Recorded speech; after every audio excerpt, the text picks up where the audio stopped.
Imagine an entire family, mother, father, and 3 young children, found murdered in cold blood inside their own home in one of Cairo's most luxurious neighborhoods.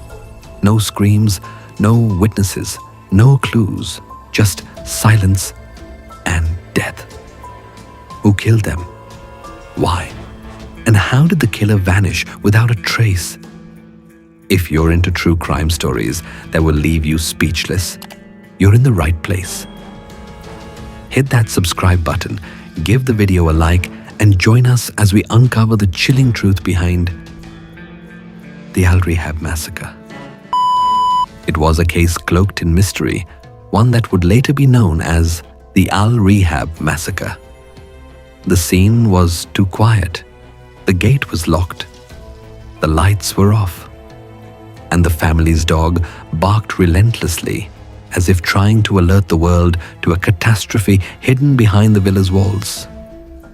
No one could have imagined the horror that had already unfolded days earlier. On a Thursday night, around 11 p.m., a woman stood anxiously at the gates of a villa in Al-Rehab city. The wind carried with it a foul stench. She was the mother of Wafa, the woman who lived there with her husband and children. The doorman insisted the family had left 4 days ago in another car, but something deep in the mother's heart told her otherwise. All the family's phones had been switched off for 2 days. No one was answering. The last time Wafa spoke to her sister was Monday afternoon. The call ended with her saying her phone was about to die. Since that moment, no one heard a word from her again. By Friday morning, the family rushed to file a missing person report at the Al-Rehab police station. Hours later, their home phone in Sharqiya rang. The voice on the other end was urgent. It was the police. "Come immediately," they said. "It's an emergency." In a quiet corner of Al-Rehab, the nightmare was finally discovered. Inside the villa, 5 bodies were found, each in a different room. A full family wiped out. Wafa was found lifeless on the couch, a tablet still resting in her hands. Her eldest son, 22 years old, was discovered in the kitchen, shot in the back. His younger brother, 17-year-old Abdel Rahman, was found near his sister's bedroom door, as if he had been trying to protect her. Noorhan, just 20, lay on her bed, shot dead. Their father, Ahmad, a civil engineer, was found in his bedroom. A pillow had been pressed over his face. Next to him, a handgun and an empty box of bullets. There were no signs of forced entry, no broken doors, no shattered windows, no missing valuables. It was as if the killer had entered peacefully, executed their mission, and left without a trace. What kind of horror could lead to the silent extermination of an entire family? Forensic reports revealed the massacre took place between the afternoon and evening prayer calls. The entire crime was executed in under 10 minutes. 11 bullets were fired from an unlicensed handgun, each one hitting its target with deadly precision. Strangely, the bodies were later moved, repositioned throughout the house. Why? And by whom? And the neighbors? They heard nothing. Even more suspicious, the doorman had claimed the family left days ago. But their corpses were inside the house all along. What secrets were buried within the walls of that villa? Investigators launched a full-scale inquiry. But the deeper they dug, the stranger the case became. At first, some whispered that it could have been a murder-suicide. Perhaps Ahmad killed his family and then himself. But forensic experts quickly ruled this out. There were no signs of resistance from the victims. No physical struggle, no defensive wounds. And more importantly, the gun's firing pattern didn't match the idea of Ahmad being the shooter. All evidence pointed to a calculated, cold-blooded execution. The only clue? The killer seemed to know the family. He or she walked in as if expected. One oddity stood out. The bodies had been carefully moved. Mohammed, the eldest son, was found in the kitchen, shot in the back. Abdel-Rahman looked like he had tried to escape. Yet all of them were killed within a span of 10 minutes. On the floor lay 11 empty shell casings, one for each shot, one for each victim. No signs of struggle, no screams, no blood trails, just silence and death. The killer was calm, professional, precise, almost experienced. The forensic team confirmed the weapon was unlicensed. It was found next to Ahmad's body, along with a hunting rifle. Oddly, Ahmad's fingerprints didn't match the sequence of shots or the timing of the murders. The suicide theory crumbled. Detectives shifted their attention to Ahmad's life.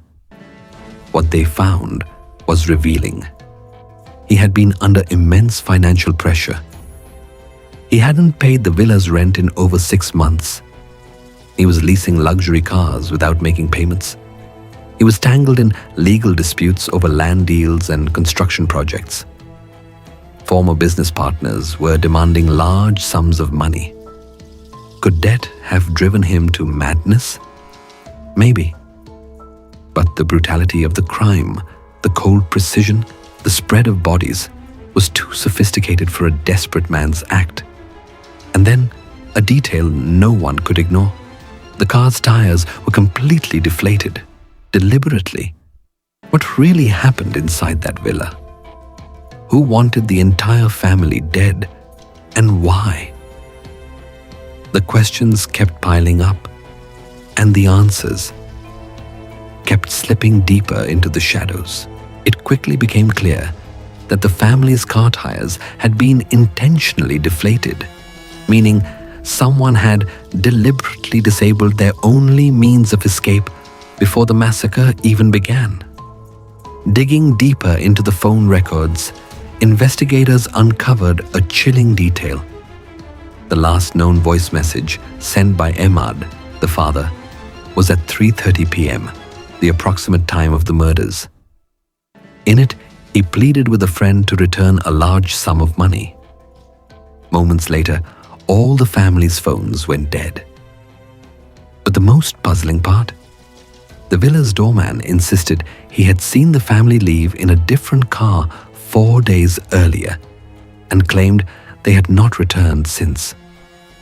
His story, however, directly contradicted forensic analysis, which confirmed that the bodies had remained inside the house for those exact 4 days. Suspicion began to swirl. Was the doorman simply mistaken? Or was he involved? How could he not have noticed the putrid smell or heard the sound of gunfire? Why did he fabricate a story about the family's departure? Was he covering for someone, or was he part of the plan? As the investigation intensified, over 26 individuals from Ahmad's inner circle were summoned for questioning. Former business partners, luxury car dealers, the villa's landlord, and even members of Wafa's family. But despite the widening net, there was still no hard evidence pointing to a single suspect. Rumors, however, spread like wildfire. Some whispered about Ahmad's involvement in illegal antiquities trade. Others claimed he was part of a shadowy network manipulating land allocations. Yet prosecutors found no proof to support these claims. With no clear motive and no suspect in custody, the case only grew darker. 5 victims, 11 bullets, 1 weapon, and still, no one knew who pulled the trigger. Weeks passed. The investigation expanded to explore any past disputes, grudges, or financial conflicts that could have led to this gruesome end. But every lead dissolved into uncertainty. Then came a breakthrough. Digital forensics experts retrieved location data from the phone of Abdel-Rahman, Ahmad's teenage son. The phone had remained inside the villa the entire time following the crime, contradicting the doorman's claims once more. He had lied. Confronted with the inconsistencies, the doorman stood by his story. He claimed he really saw the car leave. He said he never heard gunshots and that he couldn't smell the odor because he had a bad cold. Investigators weren't convinced, but without hard evidence, he was released under travel restrictions. Meanwhile, investigators probed Ahmad's financial affairs, and what they uncovered was unexpected. Post-dated checks worth massive sums had been issued from Ahmad's account to an unknown individual using a fake name, one not listed in any tax or business records. Suspicion narrowed around this mysterious alias, but the bank refused to release any details without a court order, causing weeks of delay. While waiting, authorities revisited security footage from a nearby shop. Its system had been previously down, but after a thorough recovery process, they managed to extract partial footage. One clip, recorded just hours before the murders, showed a masked man entering the building carrying a large black duffel bag. His face was hidden, but something about his posture and gait felt eerily familiar. Then came the twist that cracked the case open. Fingerprint analysis from the recovered weapon revealed one print that did not belong to Ahmad or any of the victims. It belonged to a man named Yusuf, a former acquaintance of Ahmad who had previously been implicated in a real estate fraud case. Years ago, the two had shared a short-lived partnership in a failed investment. Yusuf had vanished in 2019. No residence, no business records, no sign of him until now. Flight records showed he entered Egypt just 1 week before the crime, under a false name and forged passport. 2 days after the murders, he left the country. During that same period, a large sum of money was withdrawn from a bank, under the same fake name listed on Ahmad's mysterious checks. The leading theory? Yusuf had resurfaced to extort Ahmad, possibly over their past dealings. When Ahmad resisted, Yusuf planned and executed the massacre. But still, there was no definitive proof placing him at the scene. The footage didn't show his face. The calls were few. The fingerprint was partial. And the silence of the crime scene, no screams, no struggle, still defied logic.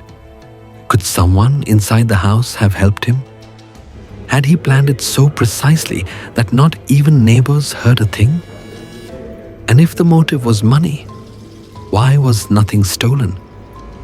In the end, despite all the revelations, the prosecution officially closed the case against an unknown perpetrator. It was one of Egypt's most confounding crimes in recent memory. Flawlessly calculated, utterly silent, and without a single reliable witness. 5 lives extinguished inside a quiet villa in an upscale neighborhood. No security footage, no confession, no justice, only blood, questions, and the echo of a mystery that refuses to die. Some believe Yusuf was the killer, that the doorman let him in, that money and revenge fueled it all. But others aren't so sure. What do you believe?